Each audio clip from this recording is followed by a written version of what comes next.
Last Seen Alive has some good moments in it, but it's not my favourite Aurora Teagarden mystery. This one was released in 2018. It's directed by Martin Wood, and I won't give any spoilers for what happens with this one because I do recommend it. But chronologically, I'd say it's the weakest so far. And that's not to say it's bad, but compared to the ones that come before this, it's definitely not as strong. It's an interesting idea.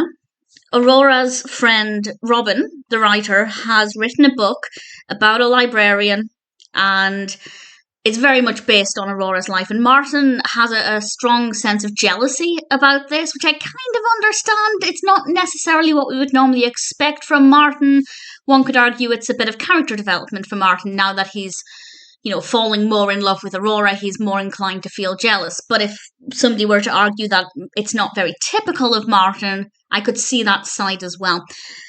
This book, based on Aurora's life, is being made into a film, and there are problems. Name a murder on set. Well, set adjacent. But I won't say exactly what happens or which character is murdered, but obviously we then have our mystery there. And I just found that I didn't really care. I wasn't really invested in this one the way I was with previous ones. And that's not to say it's badly written or that it doesn't flow very well, because it's fine as a narrative.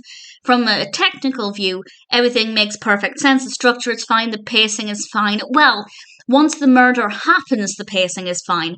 But it took us quite a long time to get there. It was very, very slow, which again is not usually the case with Aurora Teagardens. Usually it happens pretty quickly, and then we have quite a decent amount of time to flesh things out and dig deeper into potential suspects and motives, and the pacing just wasn't great. But once it got going, everything flowed well, and I don't think the suspect was obvious. I thought I was going to say I thought I knew who it was. I never had a strong opinion.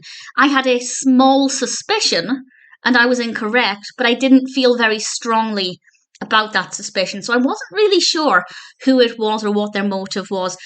But when it was revealed, yes, makes sense. I didn't have a problem with that at all. It's just not as good as the other films. It's absolutely fine, and had this been the first one I'd ever seen, then yeah, I probably would have thought this is a nice idea. It's an interesting concept. But because I've seen the other ones, I know they can be significantly better and more interesting, more suspenseful. This one just wasn't that fascinating. And because a lot of it's set on the film set, usually I love films and TV shows about films and TV shows. And I love them when they're based on a studio or a film set. And even with that in mind, that part of it just didn't appeal to me. I just don't think it worked very well. They didn't utilise it the best they could. It just didn't feel great. So compared to the others, it's not great. As a standalone, maybe I would have rated it a little more highly had it been the first one I'd seen, but obviously that's not the case. Would I recommend it though? Absolutely. If you're a fan of Aurora Teagarden and you've seen the previous films, then definitely give it a watch. And I don't mind having seen it. I enjoyed it well enough. Definitely not as good as the ones that came before it, but I'm looking forward to watching the ones that come after it. Last Seen Alive may not be amazing, but it's certainly okay.